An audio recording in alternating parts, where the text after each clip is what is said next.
మా చిన్నోడు టంగ్ చూసారా ఎలా అయిపోయిందో? రెడ్‌గా అయిపోయింది కదండీ! ఫుడ్ అది అస్సలు తినట్లేదు. సో, ఏమైందని నోరు చెక్ చేస్తే అలా రెడ్‌గా అయిపోయిందన్నమాట. హాస్పిటల్‌కి తీసుకొనొచ్చాము. ఈడికి బాగా అలవాటయిపోయిందన్నమాట. హాస్పిటల్ దగ్గర వెళ్ళిన వెంటనే వెయిట్ చెక్ చేస్తారు. ఇంకా వాడే ఎళ్లి చెప్పులు తీసి చెక్ చేయించేసుకున్నాడన్నమాట. అది ఇల్లేమాట. ఇంటి కిందన డాక్టర్ చూస్తారన్నమాట. ఇక్కడైతే బైక్ చూసాడు. ఇంకా అది చూసిన తర్వాత వాళ్ళ నాన్న ఎక్కిచ్చే వరకు ఊరుకోలేదు. ఇలా గెంతి గెంతి చెప్పులు తెంపేసాడన్నమాట. 1 వీక్ కూడా అవ్వలేదు ఆ చెప్పులు కొని. ఇంక వెళ్ళిన వెంటనే డాక్టర్ నమస్తే పెట్టి కూర్చునిపోతాడు ఇంకా ఆ ప్లేస్‌లోని. అతనైతే అన్నీ అడిగారన్నమాట. చెప్పాడు ఎలా ఉందో అవన్నీని. ఆ తర్వాత టాయ్ ఇస్తారు కంపల్సరీగా. బాగా ఎక్కువ అటాచ్ అయిపోయారన్నమాట. సో, అది సిలికాన్ టాయ్ మాట అది.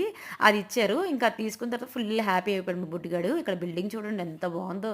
నాకైతే సూపర్ నచ్చింది. డిఫరెంట్‌గా ఉందన్నమాట. ఇక్కడైతే మెడికల్ స్టోర్‌కొచ్చామండి. మేము జైపూర్ వచ్చిన కానుండి ఇక్కడ తీసుకుంటున్నాం. ఎందుకంటే అన్ని మెడికల్ స్టోర్‌లో అన్ని మెడిసిన్స్ దొరకవు. బట్ ఇక్కడైతే అన్నీ దొరుకుతాయి.